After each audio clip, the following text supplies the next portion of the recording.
poder cantar esses cânticos de louvor ao nosso Deus e saber que os louvores a Deus são abençoados por Ele mesmo. Igreja, vamos abrir em Marcos capítulo 15, os versículos 1 a 15 nessa noite.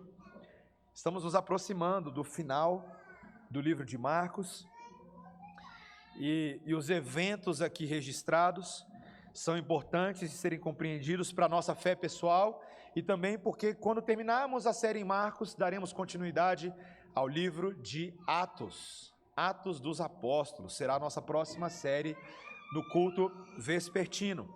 Então, Marcos capítulo 15, versículos 1 a 15.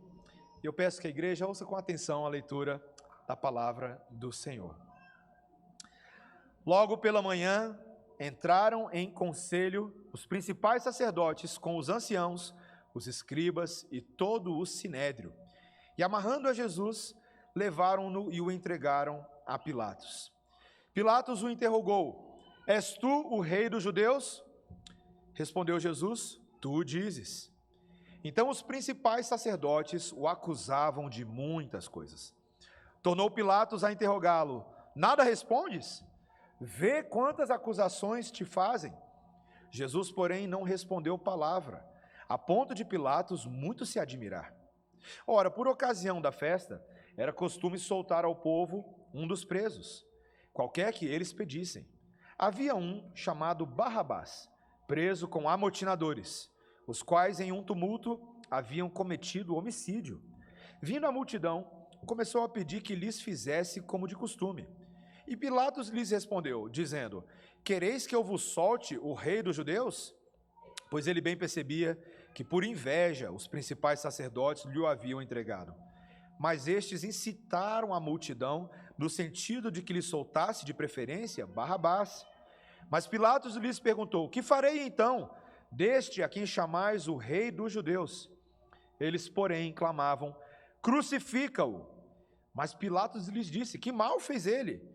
E eles gritavam cada vez mais: Crucifica-o! Então Pilatos, querendo contentar a multidão, soltou-lhes Barrabás. E após mandar açoitar a Jesus, entregou-o para ser crucificado. Esta é a palavra do Senhor. Vamos orar, igreja? Senhor Deus, os eventos aqui registrados são os eventos centrais do mundo, Senhor. São os acontecimentos mais importantes que conduziriam ao acontecimento mais importante de todos, a morte e a ressurreição do Filho de Deus.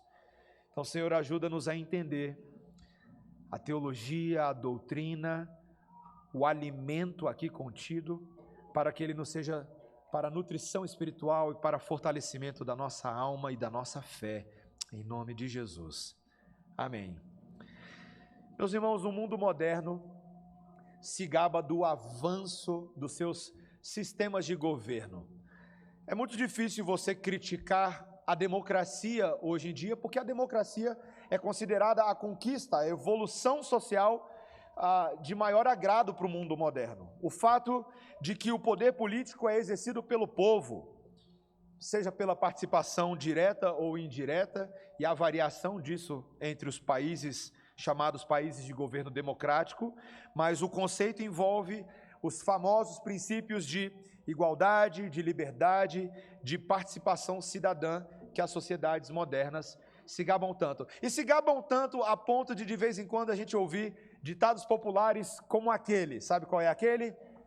A voz do povo é a voz de Deus. Vox populi.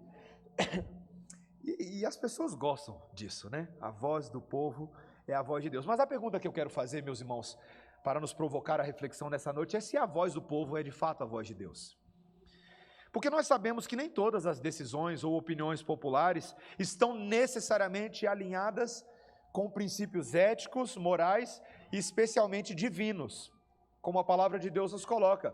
Nós bem sabemos que em vários momentos da história, as turbas populares, as multidões, foram tomadas por emoções e foram levadas por ideias distorcidas a cometer atos horrendos na história da humanidade, Quando você pensa, por exemplo, na escravidão, a escravidão não era necessariamente um fenômeno em que alguns poucos na sociedade apoiavam, mas em várias partes do mundo, amplas porções da população apoiavam a tratativa desumana que a escravidão ensejou em tantas partes do mundo, seja por interesses econômicos, crenças racistas, conformidade social. A verdade é que a população gostou disso durante muito tempo. Em vários países, regimes autoritários e ditatoriais foram causados não somente pelos ditadores em questão, mas pelo apoio popular em diferentes momentos da história. A propaganda, a manipulação e a repressão causada por líderes como Joseph Stalin na União Soviética, Mao Tse-tung na China, Pol Pot no Camboja, conquistaram o apoio de grande parte da população, mesmo que as suas gestões políticas resultassem em graves violações dos direitos humanos e em milhões de mortes. E eu poderia falar muito mais, meus irmãos. A Alemanha nazista precisou da população. O apartheid na África do Sul foi apoiado por grande parte da população. Então a pergunta é: será mesmo que a voz do povo é a voz de Deus? E ao término do sermão eu quero responder isso, ou queremos responder isso juntos com a palavra de Deus, numa direção um pouquinho diferente do que parece que eu estou sugerindo com a introdução do sermão. Meus irmãos, para nós chegarmos nessa resposta, nós vamos ver aqui dois momentos desse texto, tá?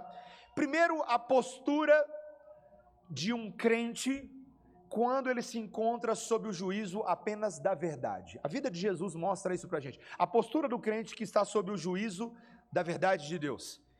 E segundo, que até mesmo a turbulência de uma multidão ímpia pode avançar o propósito de Deus sobre a terra.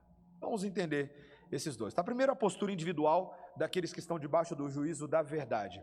Meus irmãos, um comentarista, ao falar sobre a teologia de Marcos 15, 1 a 15, que é esse texto que nós estamos estudando hoje, ele colocou uma frase muito emblemática. Ele disse o seguinte: este é o momento em que o poder do céu enfrentou o poder de Roma.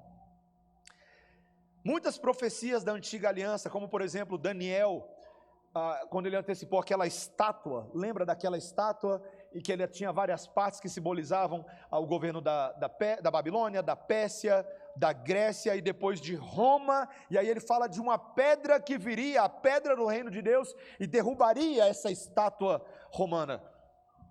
A gente está vendo isso acontecendo aqui, meus irmãos.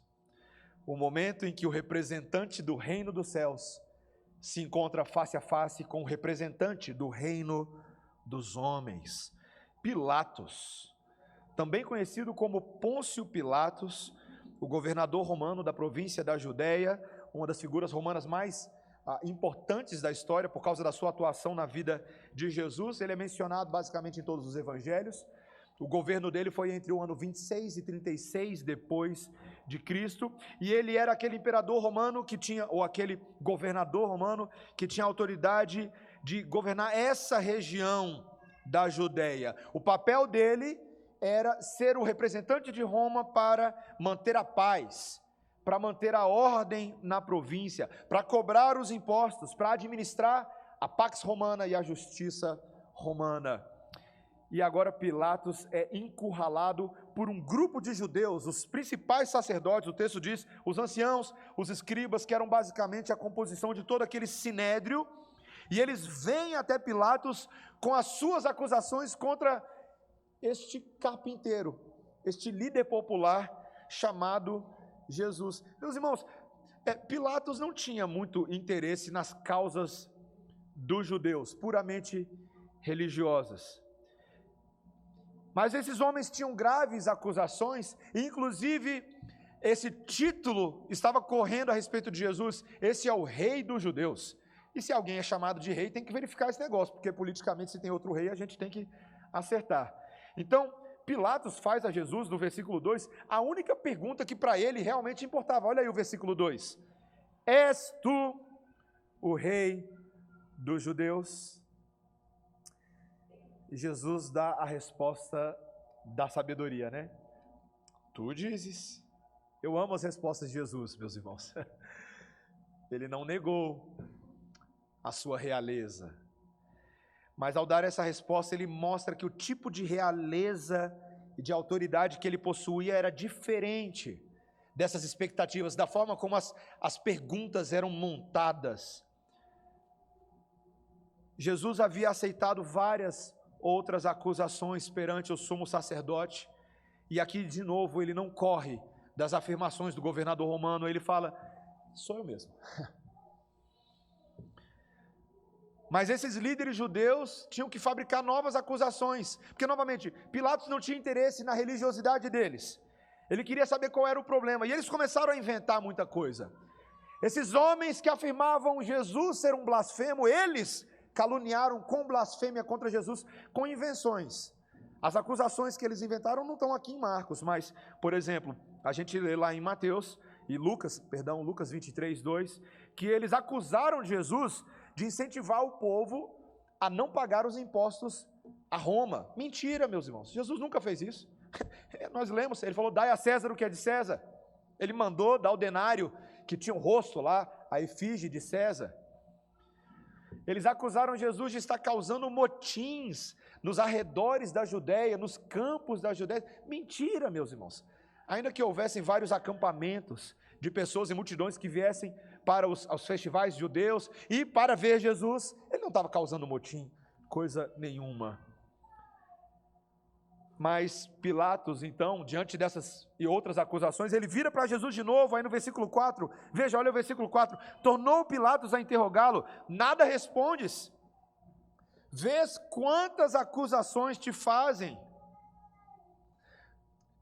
Meus irmãos, são textos que precisam ser encarados com o peso emocional humano, porque se eu tivesse no lugar de Jesus, e eu já confessei esse pecado à igreja algumas vezes, se eu tivesse no lugar de Jesus, nessa posição, seria mais um basta, pum, raio na cabeça de todo mundo, seria o meu método de resolução de problemas. Se eu tenho poder para isso, eu faria isso, tá?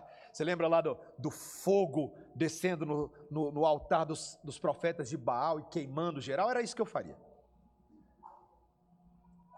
Mas o texto diz para a gente no versículo 5, Jesus, porém, não respondeu palavra. Por quê, meus irmãos? Por quê? Porque tem muitos porquês aqui, tá?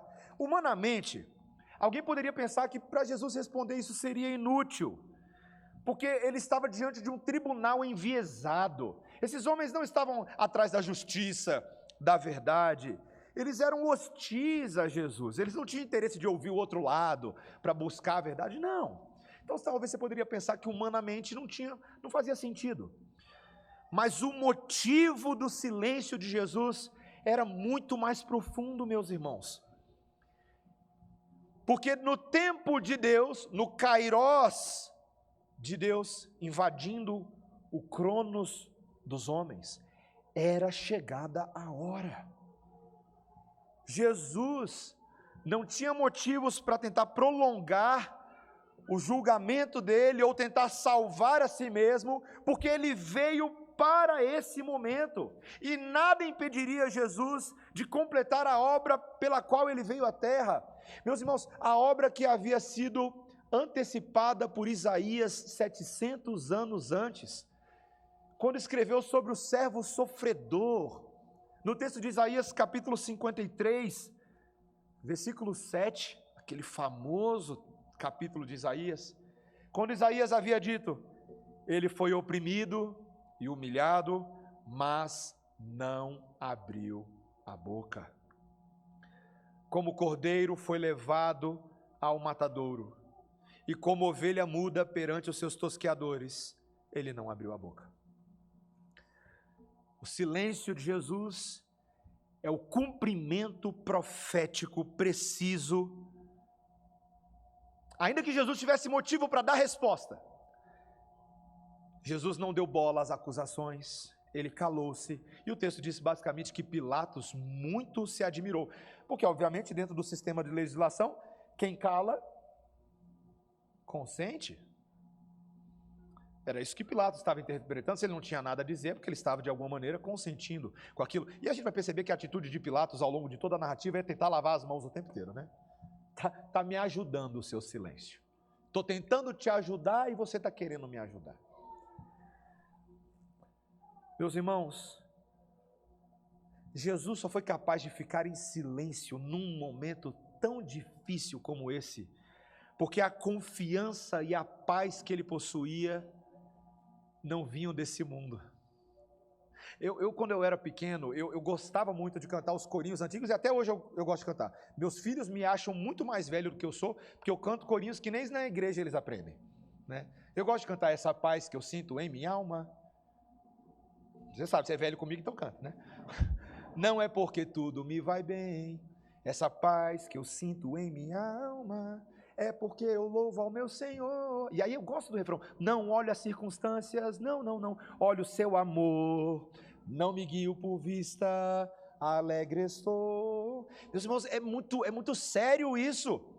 Não fazer coisas por vista, mas ser confiado no amor todo protetor, todo sabedor de Deus.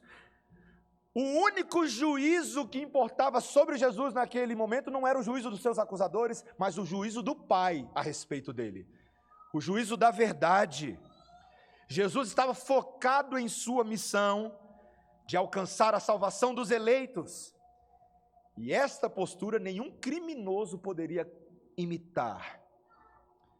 Meus irmãos, isso nos ensina que muitas vezes nós poderemos ser falsamente acusados e mal compreendidos em nossa jornada cristã, mas a pergunta é se nós estamos fincados na verdade. Meus irmãos, nós estamos celebrando o dia da igreja perseguida, e nesse momento, 360 milhões, pelas estatísticas do Portas Abertas, 360 milhões de cristãos no mundo enfrentam perseguição institucional. E nesse momento eles estão passando por situações semelhantes a de Jesus. Na Índia, nossos irmãos precisam lidar com leis de anticonversão, com ataques radicais dos hindus que arrancam os crentes das casas e matam. Na Coreia do Norte, nós ouvimos o relato de uma família que foi presa porque tinha uma Bíblia dentro de casa. E toda a família foi condenada à prisão perpétua, inclusive a filhinha de 2 anos de idade do casal.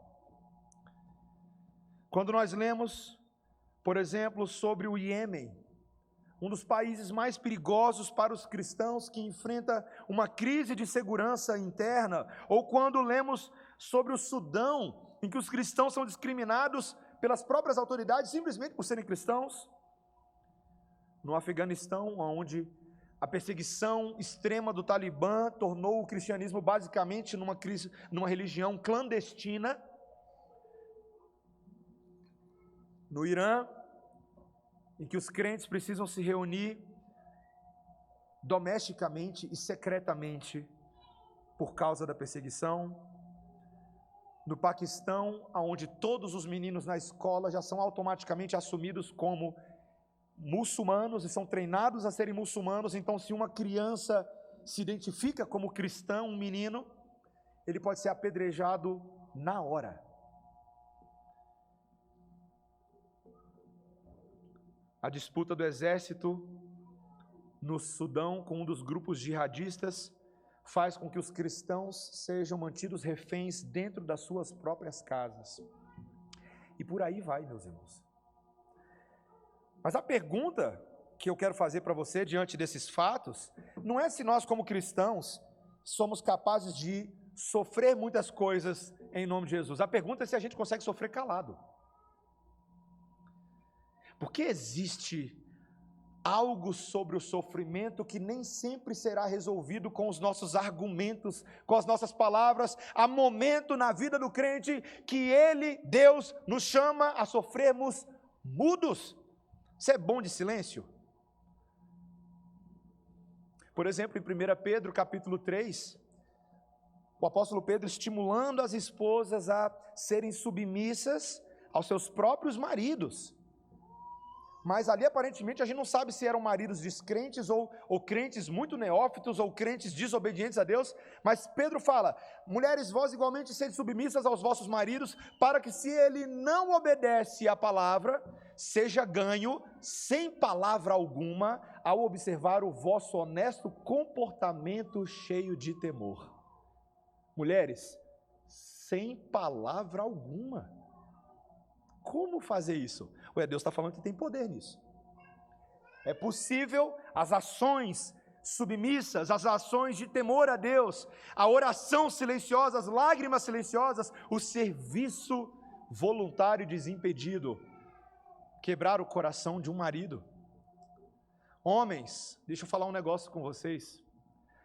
Nem sempre vocês vão ganhar argumentos da sua esposa só porque você tem a última palavra, porque você é o homem. Tem horas, homens, que nós mesmos nos calamos para a nossa língua não levar o melhor da gente, para a gente não falar o que a gente não deve, para a gente não ferir a dignidade das mulheres. Tem horas que a gente se cala, e a gente ora, e a gente chora, e a gente conversa com Deus, para que Deus nos dê as palavras, a comunicação, o jeito e a forma de amar as nossas esposas. Crentes, nem sempre nós vamos ganhar os argumentos na sociedade na base do bate-boca. Eu não consigo entender crentes que dizem que confiam em Deus, mas quando recebem uma fechada no posto de gasolina, já sai no carro gritando, xingando. Meus irmãos, crente que sai xingando como primeiro ato de reação está errado. Cadê o silêncio? Cadê o respirar fundo em Cristo Jesus? Cadê as rédeas do freio de burro quando você é burro? Para segurar essa sua linguinha venenosa, crente. Essa língua que quer resolver tudo na base do argumento, como se nós fôssemos advogados de nós mesmos, nos esquecendo que há um advogado no céu, que é o nosso justo juiz, que sabe tudo o que está acontecendo, ele é o nosso sumo sacerdote celestial, e nem sempre eu preciso das minhas palavras para tentar salvar o meu território ou salvar a minha pele. Jesus nos ensinou isso. Meus irmãos, a decisão de aprender a sofrer, a decisão de depender tão somente de Deus, mostra muita qualidade da nossa fé e é um aprendizado, meus irmãos. Nós, como crentes, precisamos aprender a depender do Senhor, da verdade, sabendo que Deus está sim no controle de todas as circunstâncias da nossa vida, até mesmo as mais difíceis e as mais pesadas. E por incrível que pareça, meus irmãos, em segundo e último lugar, muitas vezes as próprias turbulências causadas pelas multidões podem estar avançando os propósitos divinos. Quando a gente chega aqui no versículo 6, veja comigo a leitura do versículo 6. Ora, por ocasião da festa, era costume soltar ao povo um dos presos, qualquer que eles pedissem. A cena muda um pouquinho. Talvez eles saiam aqui de um espaço mais privado, e havia ali, naquele momento, uma prática que é comum hoje em alguns estados modernos, de uma certa anistia para prisioneiros em dias especiais, em ocasiões nacionais, ou mesmo religiosas. E o texto nos diz no versículo 7, que havia um outro homem que se encontrava sob juízo, o nome dele era Barrabás. E esse aqui merecia o que estava acontecendo com ele, tá? O texto fala que ele foi preso com amotinadores, talvez aqui um rebelde que se juntou a um grupo que queria a derrubada militar de Roma, e ele chegou a praticar, inclusive com esse grupo, como o texto fala, homicídio. Então ele era um assassino de fato. E a multidão incita Pilatos a fazer aquilo que era o costume dos judeus. E Pilatos faz aquilo, meus irmãos, que é o mais cômodo para político que quer aprovação popular. Ele joga para a galera. Versículo 9. Pilatos lhes respondeu dizendo: quereis que eu vos solte o rei dos judeus? Que fala provocadora de Pilatos, né? Ele sabia muito bem o que ele estava fazendo. Mas ele sabia também, versículo 10, que os principais sacerdotes estavam sendo movidos por inveja. Meus irmãos, Pilatos tenta lavar as mãos dele, dizendo que não era culpa dele, que o problema era dos sacerdotes, que o problema era da multidão, mas quem estava fazendo o joguinho de manipulação era ele. Quem estava tentando algum tipo de aprovação popular para não sair feio na história perante Roma era ele, tentando resolver aquele problema na sua província. Ele mesmo não entendia as questões teológicas em jogo. Esses próprios homens estavam cometendo calúnia, blasfêmia contra Jesus. Não era um tribunal limpo, não era liso o processo, havia muita corrupção e ele estava se envolvendo nisso. Eu fico sempre lembrando, eu não ia comentar isso não, mas vou comentar, eu sempre fico lembrando do sonho da esposa de Pilatos, sabe? Está aqui Pilatos jogando para a galera, mas a esposa falou, não mexe com esse homem Jesus, cuidado. Mas Pilatos faz ouvido surdo, e a multidão, meus irmãos, a turba, a torcida, havia sido provocada pelos próprios líderes judeus, é o que o texto diz no versículo 11, veja comigo, mas estes incitaram a multidão, no sentido de que lhe soltasse, de preferência, Barrabás. Os principais sacerdotes não queriam saber de Barrabás, mas eles tinham muito a perder com qualquer rebelião contra o poder imperial, então eles queriam usar Barrabás como parte do seu esquema para garantir a condenação de Jesus. E meus irmãos, aqui tem uma observação que eu acho que ela merece a nossa atenção. Porque em alguns manuscritos da Bíblia, lá em Mateus 27, 16, não talvez na sua tradução, mas dependendo da sua tradução, existe uma menção de que o primeiro nome de Barrabás era Jesus. Aparentemente, veja, o nome Jesus não era assim um nome tão impopular, tá? Era uma tradução de Josué, que era um nome bem popular. Se isso é verdade, então a escolha que Pilatos está propondo à multidão é de uma ironia sem fim, meus irmãos. Jesus Barrabás, o pretenso salvador político de Israel, ou Jesus de Nazaré, o verdadeiro salvador do mundo. A população não sabe escolher. Meus irmãos, quantas vezes eu e você afirmamos que a população sabe escolher os seus salvadores? Mas é democracia, pastor, é voto. Eu não vou fazer um comentário político, mas já fazendo. Não importa se foi o último, ou o penúltimo, ou o antepenúltimo. Tira da sua cabeça essa ideia de que democracia é um processo liso, porque quem vota é pecador. Nós escolhemos governantes segundo as nossas cobiças. Os políticos são corruptos porque refletem o jeitinho brasileiro da própria população de onde eles vieram. Essa ideia de que democracia é livre, incontaminada, como tantas vezes é afirmado em propaganda política, em boca de político, é só uma forma deles mesmos selarem suas próprias posições políticas.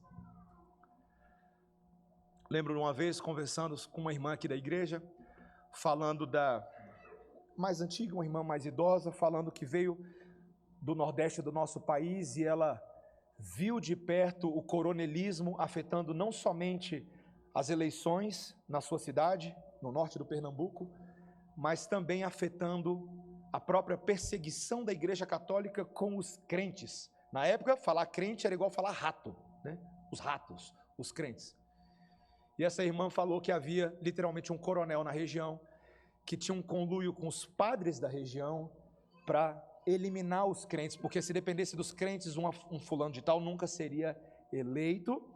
Então, a perseguição da Igreja Católica era também de movimentação política naquela época, uma bagunça sem fim, mas é a prova, meus irmãos.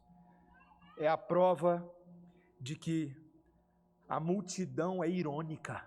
A multidão quer ser salva, a multidão quer um alívio para suas mazelas sociais, a multidão quer que a cidadania prevaleça e a justiça e a paz reine no país, mas quando lhe é dada a oportunidade de escolher o que fazer, ela escolhe mal, porque ela é escrava da sua vontade totalmente depravada. Como Lutero afirmou no livro A Escravidão da Vontade. O homem toma más decisões porque o seu dispositivo interno é quebrado, é caído, é espiritualmente falido. Contrário àquilo que os filósofos do humanismo, séculos 16, 17, 18, afirmavam que a razão ela é suficiente para descartar o uso da religião, daquela fase pré-moderna em que Deus era um pressuposto, as pessoas diziam, creio, logo existo. Descartes, Kant, Hughes, Voltaire e tantos outros afirmaram, não, penso, logo existo. O homem racional, quando ele usa a razão dele, quando a razão dele está esclarecida, ele consegue tomar boas decisões. Esse é o problema, a razão dele não é esclarecida, a razão dele é enevoada, é pulverizada, é egoísta, é pecadora, a razão é contaminada. O que você pode esperar de uma democracia em que cada um dos participantes e cidadãos dessa democracia é contaminado na sua forma de pensar e é contaminado na sua forma de desejar? Escolhas resultantes disso. E esse era o pedido absurdo da população, versículo 13. Eles, porém, clamavam, crucifica-o. Mas Pilatos lhes disse, que mal fez ele? E eles gritavam cada vez mais, crucifica-o. Meus irmãos, a população tinha sede de sangue. A população queria ver o circo pegar fogo. A população queria ter a sua mão molhada com promessas feitas pelos sacerdotes por fora. A população pede a morte de um inocente sem titubear 2 vezes. Eu lembro uma vez, a gente era criança ainda, meu pai foi levar a gente aqui para assistir um jogo de futebol. A gente é flamenguista, mas o meu pai arrumou um jogo do Botafogo, Túlio Maravilha, para a gente assistir. Em 95, aqui no antigo Mané Garrincha, né? Era um jogo de confraternização, era um desses jogos beneficentes, sabe? Túlio e seus amigos, era uma coisa assim.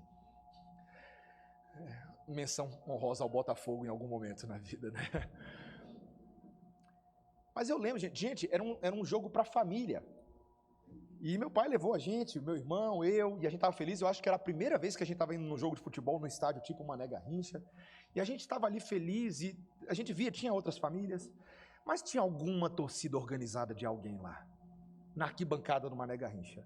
E quando a gente menos nota, do outro lado do campo, eles estavam lá do outro lado, estoura uma briga de torcida. E quando você vê, gente em jogo beneficente, gente correndo com garrafa na mão.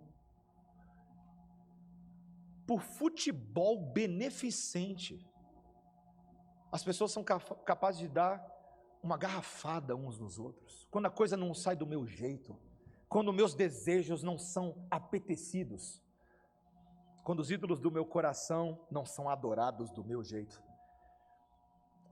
a multidão se volta até contra o seu próprio time de futebol, e vai ao seu time. Meus irmãos, os homens se voltaram contra o seu próprio Criador. Todos os seres humanos foram feitos pelo poder do executor da criação, o nome dele é Jesus. E eles estavam pedindo a morte dele. A morte dele. Jesus, você não joga do jeito que eu gosto. Você não faz o que eu quero. O que eu quero é a sua morte. É isso que o meu coração pede. Crucifique-o, crucifique-o. Meus irmãos, a crucificação era o tipo de morte mais cruel que existia dentro do sistema judaico. Ela era reservada, para começar, que ela era excruciante. Literalmente a palavra excrucio, excruciante, tem a ver com aquilo que vem da cruz, excruciante.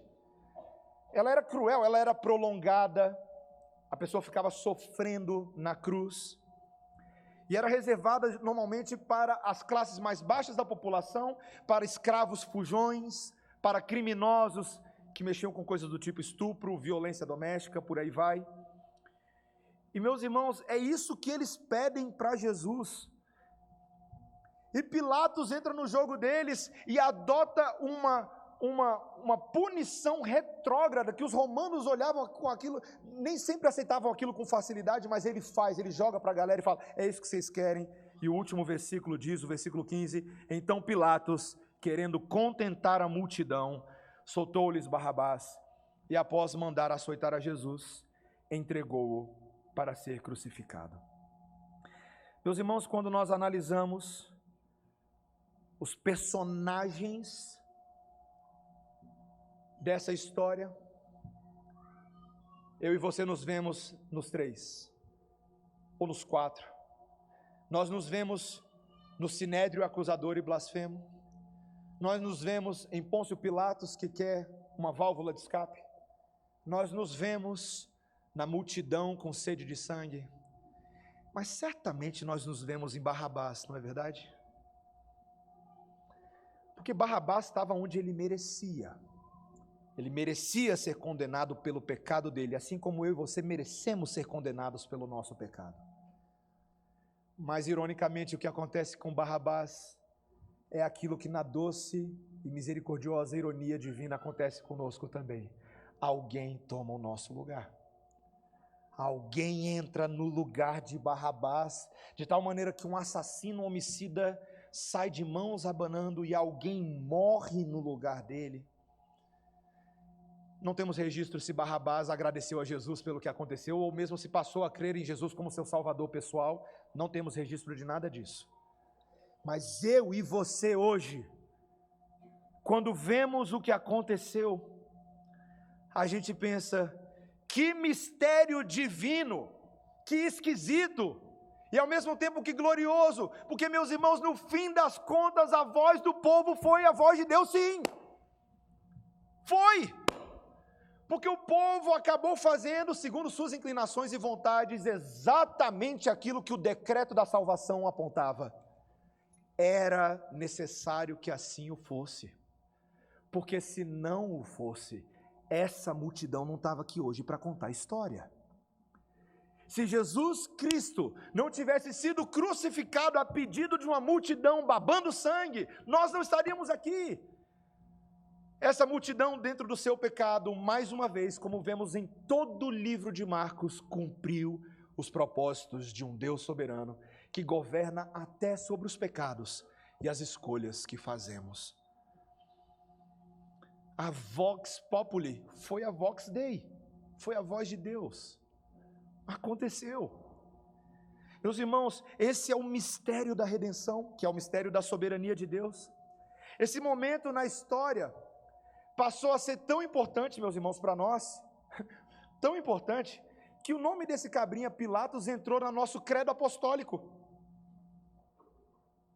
O nome dele se tornou um nome honrado.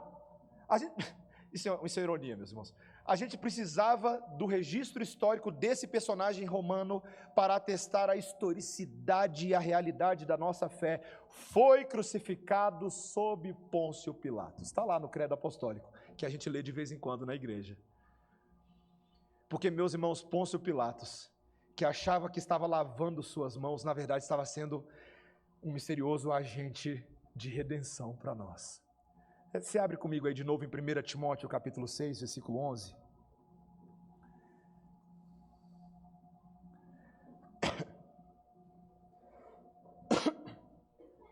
Meus irmãos, o apóstolo Paulo está encorajando o seu jovem pastor Timóteo a resistir diante do sofrimento.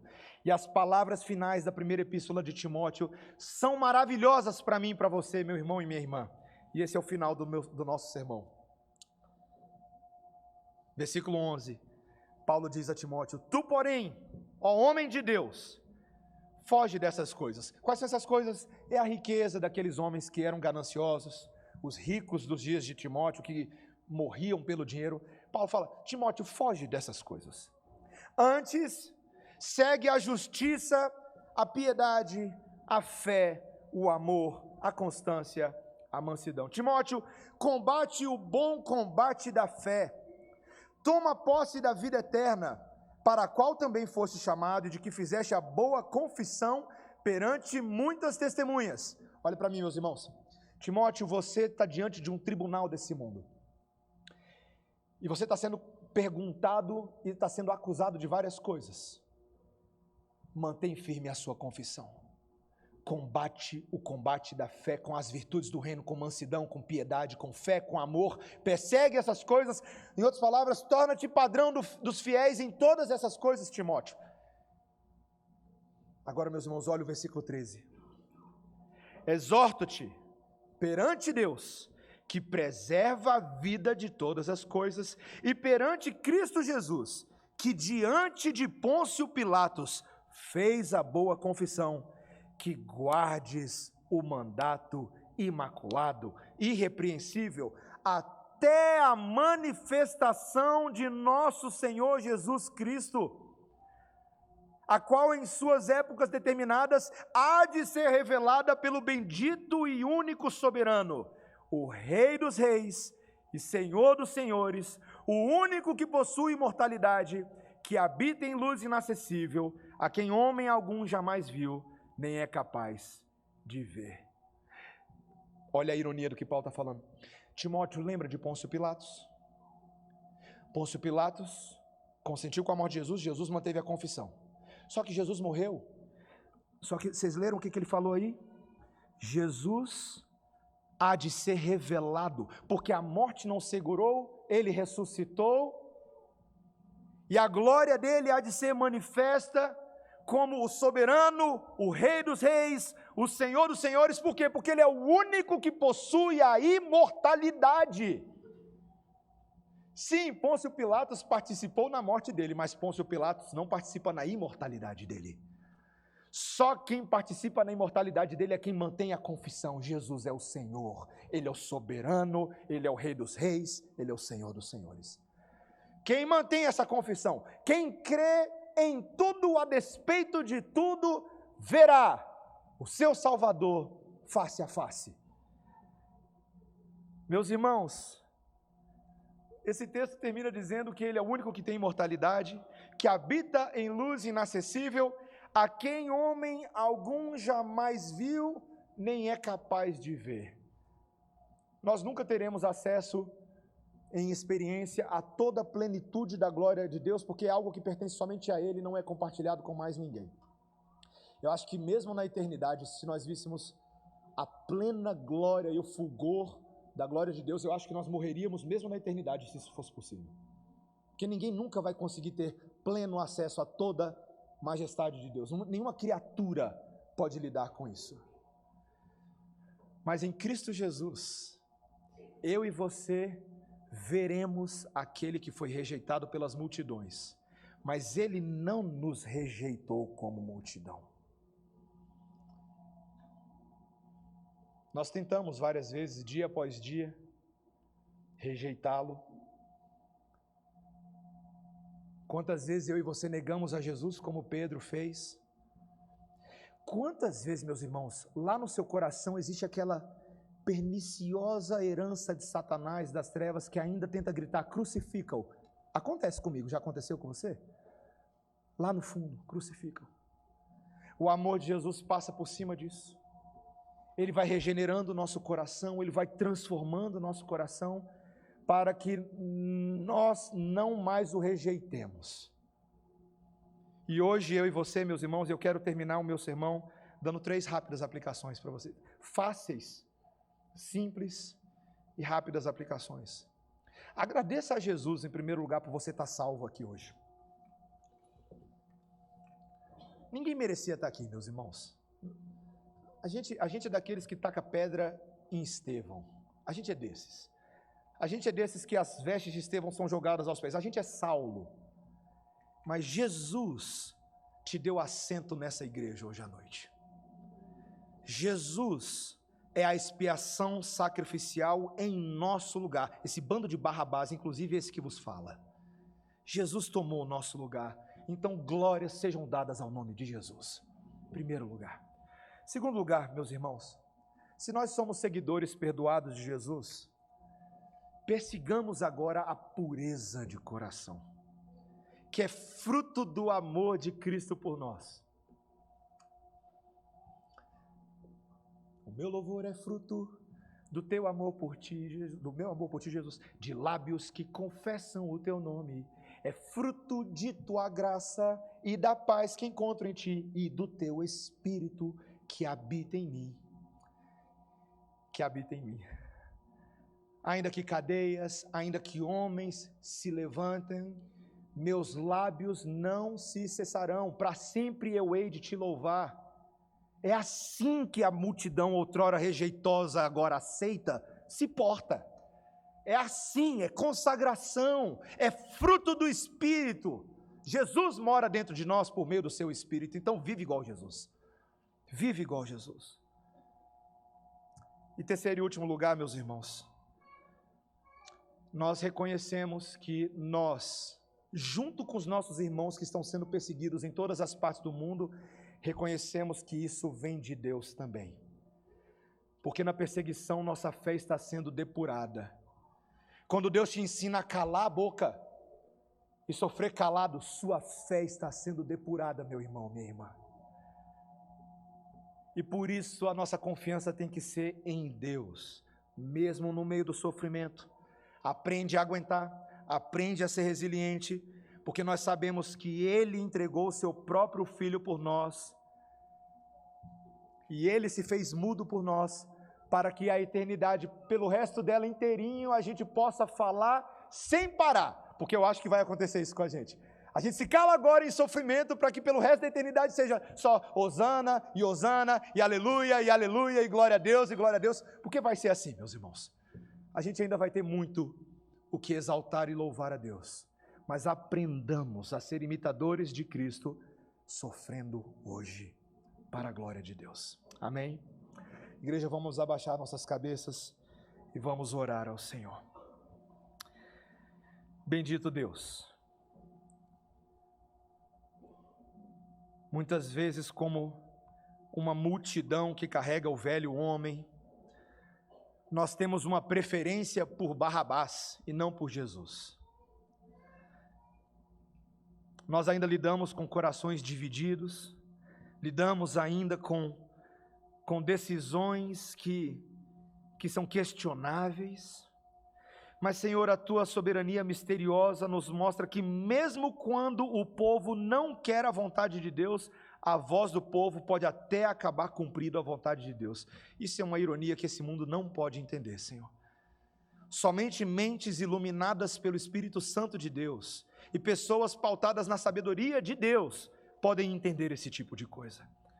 E Senhor, nós estamos aqui pedindo que o Senhor nos faça entender e amar a Tua vontade, para que não queiramos Jesus Barrabás, mas queiramos Jesus de Nazaré, Senhor. Que a cruz dele seja a nossa cruz, que a ressurreição dele seja a nossa ressurreição, que a vitória dele seja a nossa alegria, que o triunfo dele seja a nossa esperança. Senhor, ajuda-nos a viver como embaixadores do Teu reino, neste mundo de difícil perseguição, compadecendo-nos não apenas de nós, mas dos nossos irmãos, orando por eles, chorando com eles, ardendo em dor com eles, para que todos nós alcancemos a coroa incorruptível juntos, Senhor. Obrigado por nos ajudar a militar, pois o Senhor também nos ajuda a triunfar. Dá-nos a Tua vitória, em nome de Jesus. Amém. Igreja, vamos ficar de pé.